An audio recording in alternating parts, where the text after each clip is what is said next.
என்கிட்ட வந்து இந்த ஹோம்மேட் பன்னீர் வந்து ஒரு சின்ன பீஸ் இருந்துச்சு, ஒரு பிளாக்கு. இது நான் வந்து பன்னீர் மலாய் பன்னீர் டிக்கா எப்படி பண்ணுறதுன்னு காணிக்கிறேன். அதுக்கு மேரினேஷன் பண்ணிடலாம். ஒரு மிக்சிங் பவுலில் இது என்னோடய ஹோம்மேட் ஃப்ரெஷ் க்ரீம். ஸோ நான் வந்து ஃப்ரெஷ் க்ரீம் வந்து நம்ம பால் காய்ச்சிட்டு அந்த ஏடு இருக்கும்ல அதை எடுத்து வச்சுருந்தேன். அந்த ஃப்ரெஷ் க்ரீமில் 2 டேபிள் ஸ்பூன் ஒரு பவுலில் ஆட் பண்ணிக்கோங்க. அதுக்கப்புறம் கெட்டி தயிரும் அதே அளவு 2 டேபிள் ஸ்பூன். அதுக்கப்புறம் ஒரு பச்சை மிளகா அரைச்சி இல்லைன்னா சதைச்சி வச்சுக்கோங்க, அதை ஆட் பண்ணிக்கோங்க. அதுக்கப்புறம் இஞ்சி பூண்டு பேஸ்ட்டு 1 டீஸ்பூன். நான் வந்து என்னோட டச் என்னன்னு பார்த்தீங்கன்னா கொஞ்சம் மெயனைஸ் ஆட் பண்ணுவேன். இது ஆப்ஷனல் தான். ஸோ மெயனைஸ் வந்து உங்ககிட்ட இருந்தால் ஆட் பண்ணுங்க, இல்லைன்னா வேண்டாம், அவ்வளோதான்.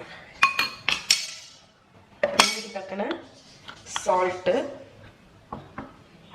அதே மாதிரி பெப்பர். இதில் சில்லி பவுடர் அதெல்லாம் கிடையாது, இவ்வளோதான். ஒன்று மட்டும் நான் ஆட் பண்ணுவேன், கரம் மசாலா பவுடர். அது வந்து ஒரு 1/2 டீஸ்பூன் அளவுக்கு. அதுக்கப்புறம் இன்னொரு மெயின் இன்க்ரீடியன்ட் கசூரி மேத்தி. கசூரி மேத்தினா காஞ்ச வெந்தயக்கீரை இலை, அது உங்களுக்கு கடையில் கிடைக்கும். அது அப்புறம் லெமன் ஜூஸ். ஸோ என்கிட்ட ஏற்கனவே தயிர்லலாம் அந்த புளிப்பு இருக்கும், அதனால டேஸ்ட் பார்த்துட்டு ஆட் பண்ணிக்கோங்க. புளிப்பு லெமன் கொஞ்சம் கூட ஆட் பண்ணலாம். ஸோ டோட்டலாக ஒரு 1லேருந்து 2 டீஸ்பூன் எல்லாத்தையுமே ஓகே மிக்ஸ் பண்ணியாச்சு. அதுக்கப்புறம் என்னோட ஒரு சீக்ரெட் இன்க்ரீடியன்ட் என்னன்னு பார்த்தீங்கன்னா, நான் வந்து 1 டீஸ்பூன் வந்து ஹனி ஆட் பண்ணுவேன். சுகர் நீங்கள் 1 டீஸ்பூன் போட்டுக்கலாம், பட் அதுக்கு பதில் நான் வந்து 1 டீஸ்பூன் ஹனி. இது வந்து அந்த கேரமலைஸ் லைட்டாக ஃப்ளேவர், அதுக்கப்புறம் அந்த கலர் நல்லாயிருக்கும். டேஸ்ட் வந்து அந்த ஹனி ஆட் பண்ணும்போது ஒரு பேலன்ஸ் வந்து கிடைக்கும். இப்போ இதில் பன்னீர் ஆட் பண்ணிடலாம்.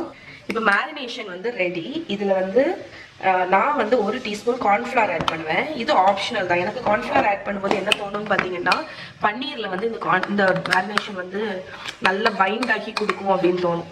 அதனால நான் வந்து கார்ன்ஃப்ளவர் வந்து ஆட் பண்ணுவேன். நீங்கள் வந்து இருந்தால் ஆட் பண்ணுங்கள், இல்லைன்னா ஒன்றும் பெரிய டீல் கிடையாது. ஸோ இப்போ இதில் பன்னீர் கேப்சிகம் ஆட் பண்ணிடலாம். என்கிட்ட வந்து 2 கலர் கேப்சிகம் இருக்குது, அதனால் அதையும் நம்ம பன்னீர் கட் பண்ண அளவுக்கு சைஸ்க்கு க்யூப் பண்ணிடலாம்.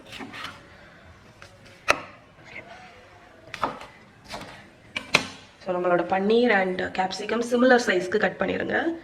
ஓகே, இப்போ நம்ம வந்து மேரினேட் பண்ணிடலாம்.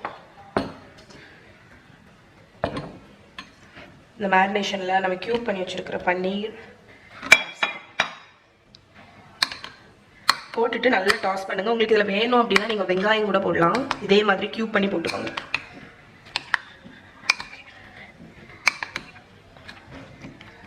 நம்ம மேரினேஷனில் நல்ல கோட் ஆயாச்சு. இது ஒரு 10-15 மினிட்ஸ் வந்து மேரினேட் ஆகட்டும். இது வந்து மேரினேட் ஆகிடுச்சு. இதை வந்து ஸ்கியூவர் பண்ணிடலாம்.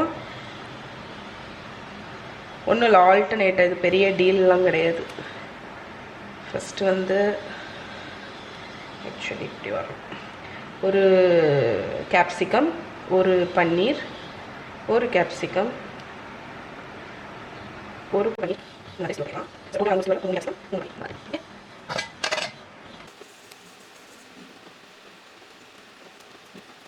ஸோ பன்னீர் டிக்கா ஒன்று வந்து நீங்கள் லோ ஃப்ளேமில் தான் குக் பண்ணணும்.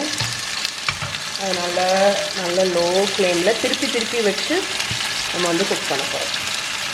உங்கள்கிட்ட சப்போஸ் ஸ்கியூவர் இல்லை, அதனால் என்னால் பண்ண முடியாது அப்படின்னு நீங்கள் ஒரி பண்ணிக்காதீங்க. ஸ்கியூவர் இல்லை அப்படின்னா ஜஸ்ட் நீங்கள் தவாவில் போட்டு அப்படி நம்ம நார்மலாக பேன் ஃப்ரை பண்ணுவோம்ல, அது மாதிரி கூட நீங்கள் பண்ணிக்கலாம். ஸ்கியூவர் வந்து அந்த பன்னீர் டிக்கா ப்ரெசன்டேஷனுக்கு மட்டும்தானே தவிர, இன்ஃபேக்ட் எனக்கு வந்து ப்ளெயினாக இதை வந்து தவாவில் போட்டு குக் பண்ண எனக்கு ரொம்ப பிடிக்கும். ஏன்னா வந்து அது வந்து இன்னுமே டேஸ்ட் வந்து நல்லாயிருக்கும். இப்போ இதை திருப்பி போட்டுட்டு லைட்டாக இந்த எக்ஸஸ் மேரினேட்டை ப்ரஷ் பண்ணுங்கள். பட் ஓவராக ப்ரஷ் பண்ண தேவையில்ல. நீங்கள் இதை வந்து பட்டரோ இல்லைன்னா நெய்யில் குக் பண்ணால் இன்னுமே நல்லாயிருக்கும். ஓகே, மிதமான ஹீட்டில் வச்சு நீங்கள் குக் பண்ணும்போது தான் உங்களுக்கு வந்து இதில் வந்து ஓவர் கலர் வரக்கூடாது. அதனால் ஓரளவுக்கு ஒயிட்டாகவே தான் இருக்கணும். அதனால் ஓரளவுக்கு லோ ஹீட்டில் குக் பண்ணும்போது தான் உங்களுக்கு பன்னீரும் குக் ஆகும், சாஃப்டாகும், அந்த மேரினேட்டும் குக் ஆகுறதுக்கு சான்ஸ் இருக்குது. ஸோ இது எப்படியும் ஒரு 8 to 10 மினிட்ஸ் ஆகும். நான் லோ ஃப்ளேமில் திருப்பி போட்டு குக் பண்ண போகிறேன். ஃபுல்லாக குக் ஆனதுக்கப்புறம் நான் உங்களுக்கு காணிக்கிறேன். ஓகே, நம்மளோட பன்னீர் டிக்கா வந்து ரெடி ஆயிடுச்சு. இது வெளியே எடுத்தோன்னா ஒரு ஸ்டெப் வந்து சாட் மசாலா இருக்குல்ல, அதை வந்து லேசாக நீங்கள் வந்து மேலே தூவி விட்டீங்கன்னா உங்களுக்கு வந்து ஹோட்டல் டேஸ்ட் வந்து கிடைக்கும். ஓகே, இது வந்து எக்ஸ்ட்ரா ஸ்டெப் தான், வேணும்னா பண்ணுங்கள். பட் நம்மளோட மலாய் பன்னீர் டிக்கா பாருங்கள், செம்மையாக ரெடி ஆயிடுச்சு.